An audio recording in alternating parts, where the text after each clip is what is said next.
महामहिम राज्यपाल मंगूभाई पटेल आज मध्य प्रदेश के मंदसौर जिले के दौरे पर रहे। राज्यपाल पटेल सुबह मंदसौर के सर्किट हाउस पहुंचे, जहां प्रदेश के डिप्टी सीएम जगदीश देवड़ा ने उनका पुष्प गुच्छ भेंट कर स्वागत किया।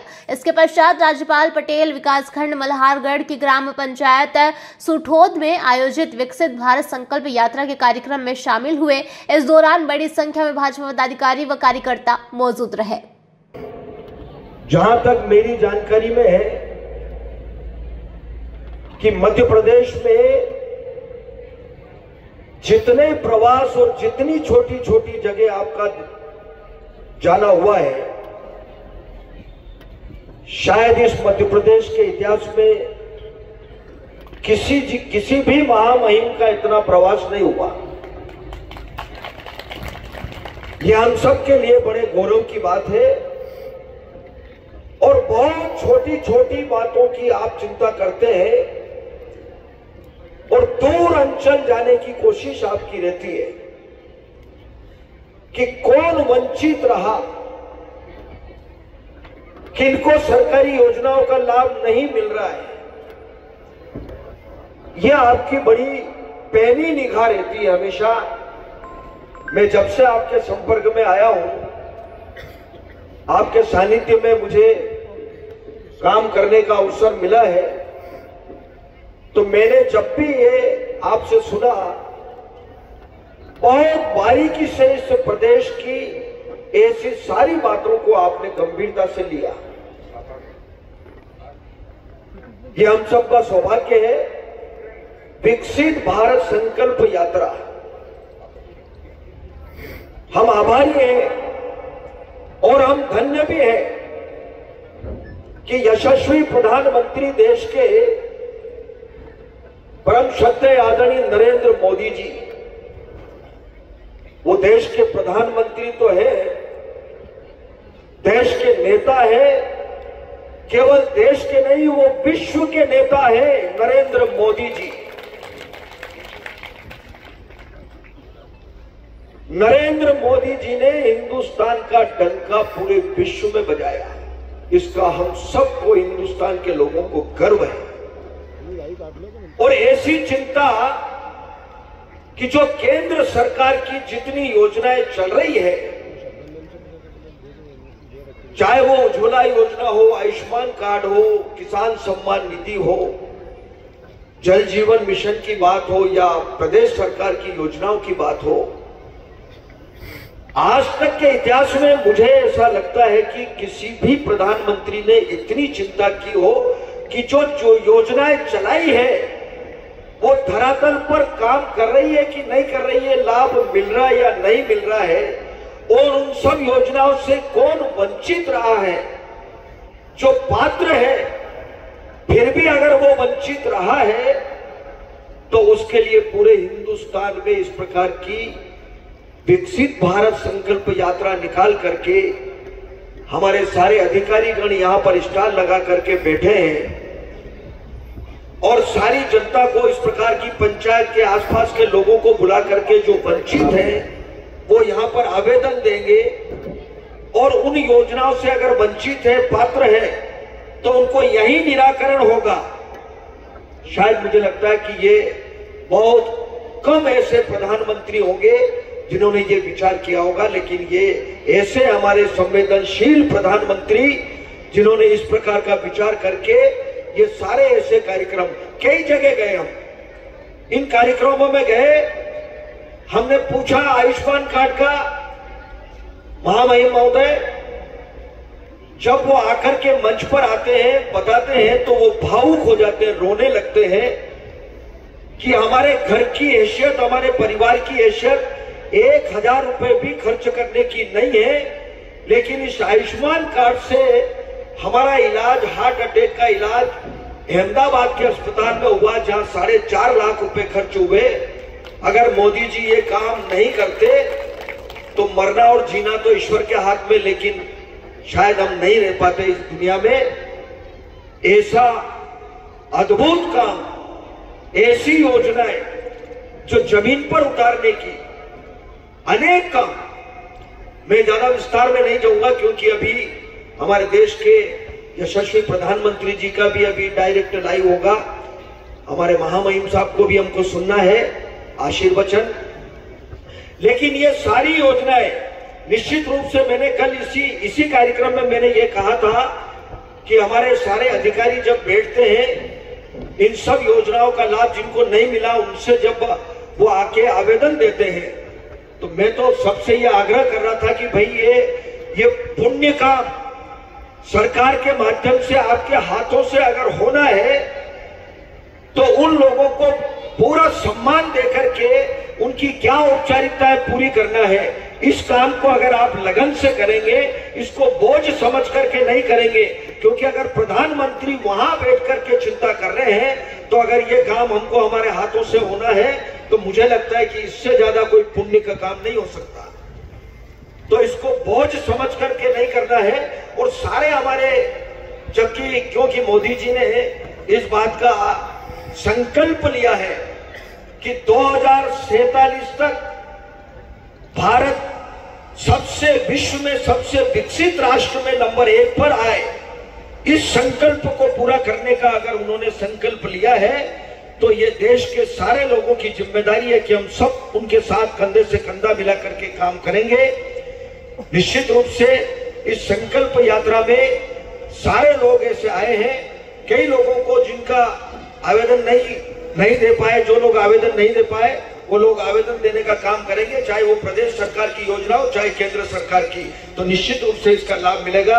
आज के अवसर पर एक बार और मैं महामहिम राज्यपाल जी का दिल से और हमारे सभी क्षेत्र की ओर से, पूरे विधानसभा क्षेत्र की ओर से, पूरे मंदसौर जिले की ओर से, क्योंकि आपका पदार्पण हुआ है तो मैं आपका अभिनंदन करता हूं, आपका स्वागत करता हूं और इसी आशा और विश्वास के साथ कि आपका आशीर्वाद हमेशा बना रहे।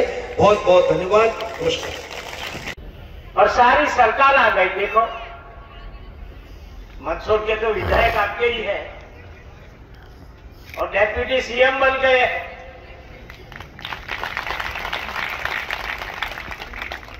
आपको पंचायत को बहुत बहुत बधाई हो। अरे बधाई हो आपको, ताली में कंजूसाई मत करो।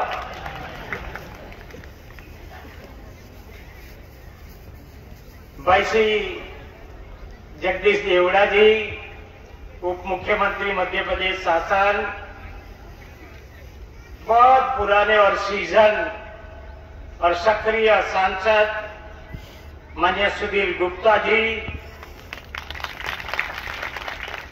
जिला पंचायत के अध्यक्ष श्रीमती दुर्गा पाटीदार जी, जनपद अध्यक्ष श्रीमती पुष्पा पाटीदार जी, सरपंच रेखा पाटीदार जी, सभी पाटीदार को दे दिया। उपस्थित महानुभाव, भाई और बहनों, प्यारे बच्चों, मीडिया के मित्रों,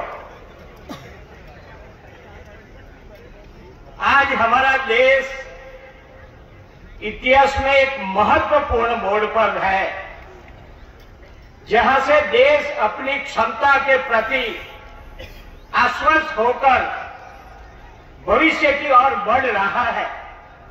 साफ दिख रहा है कि 21वीं सदी भारत की सदी होगी। और कई लोग बोलते हैं कि भारत देश अभी विश्व गुरु बनने जा रहा है और हम सब उनके भागीदार हैं। राष्ट्र के इतिहास में कभी न कभी ऐसा महत्वपूर्ण मोड़ आता है जो देश इस क्षण को पकड़ लेता है, तेजी से विकास हासिल कर लेता है, उनकी बोलबाला रहती है। सारे दुनिया में देखो, प्राइम मिनिस्टर जहां भी जाते हैं सभी देश वाले उनको कितना सम्मान देते हैं, क्योंकि भारत ने ऐसी पहचान बनाई है सारे दुनिया में, विकासशील देश, विकासशील पुरुष नरेंद्र मोदी जी। एक एक योजना देखो, यहाँ कितनी योजना की बात हो रही, लाभार्थी भी यहां आए, अपना अपना प्रतिभाव दिया। उप मुख्यमंत्री ने बहुत अच्छा बनाया कि आयुष्मान कार्ड या योजना नहीं होते तो जो एकदम गरीब है उसको अगर बड़ी कोई बीमारी आ जाए, कहीं गरीब हो तो इलाज भी नहीं कर पाते क्योंकि पैसा ही नहीं हो और हॉस्पिटल में दाखिल होना हो तो कैसे हो जाएगा। 1-2 लाख रुपया का खर्चा हो, घर में 5,000 नहीं है तो कैसे 2 लाख खर्चा वो हॉस्पिटल का बिल भरेगा। और परिवार की क्या स्थिति, जिसको खाना नहीं घर में, उसको जो है अगर ऐसा कोई आ गया रोग तो क्या करे परिवार। कई बच्चे ऐसे ही मर जाते, कई मुखिया भी ऐसे मर जाते, मगर नरेंद्र मोदी जी ने बराबर उनकी नाड़ पकड़ ली। और आप सबको मालूम होगा नरेंद्र मोदी जी भी बहुत गरीब घर से आए हैं, तो छोटी छोटी बात उनके ध्यान में है कि प्रजा का कहां मुश्किल या दिक्कत कहां पड़ती है, आर्थिक रूप से सद्धर नहीं, क्या क्या उनको जरूरत है, हर क्षेत्र के लोगों को कहां मदद करना है, उनके दिमाग में सारी नक्शा पड़ा हुआ है। उन्होंने देख लिया और आयुष्मान का कार्ड बनाया जिसमें 5 लाख रुपया सालाना भर, जो कार्ड जिसको मिला है 5 लाख का अच्छी तरह इलाज करके घर के लोग को बचा सकते हैं। यहां प्रतिभाव देने आए या बताया भी, आयुष्मान कार्ड वाले कई ऐसे थे, अहमदाबाद जाते हो 4-4.5 लाख रुपया, अगर घर को जो ऐसा कोई समय आ गया तो बाकी जिंदगी क्या, कहां से पैसा भरता और कहां से भी लाता, तो जिंदगी भर उनको भरता, उसको जो उधार लिया है उसको देने में उनकी परिवार की भी कमजोरी आ जाती है ऐसे। मगर देखा, आज मैं कह सकता हूं कि मध्य प्रदेश में करीब 60% से ऊपर आयुष्मान बांटा गया है और ऐसे परिवार को बड़ा जीवनदान मिला है। समझो, आवास की बात कर रहे थे प्रतिभा, जिसमें कच्चा मकान जो रहे हो ना उनको मालूम है, ये सूझ है ना, सूझ नए जो पहनते हैं ना तो चुभता है ना, तो दूसरे को मालूम नहीं पड़ता कितना चुभता है। वो जो गरीब है, जो झोपड़ी में रहते हैं और बारिश ऊपर से जो आ गई, घर में छोटे 3-4 बच्चे, तो माँ का क्या दशा रहती है। सारे रात वो जागती रही, बच्चे को अपने शरीर से लगा रखती थी क्योंकि बच्चे को पानी नहीं लगे। मैं ऐसे कई घरों में भोजन करने के लिए गया और मुखिया बोला जिसको आवास मिला उधर कि मैं सारी जिंदगी बहुत मेहनत की मगर पक्का मकान बना नहीं सका, मगर आज मोदी जी को धन्यवाद है कि मेरे आखिर के जीवन में मैंने मेरा परिवार को पक्का मकान मिल गया और आज हम आनंदित होकर सब रहते हैं हमारे पक्के मकान में। मंदसौर से रवि पोरवाल की ये रिपोर्ट।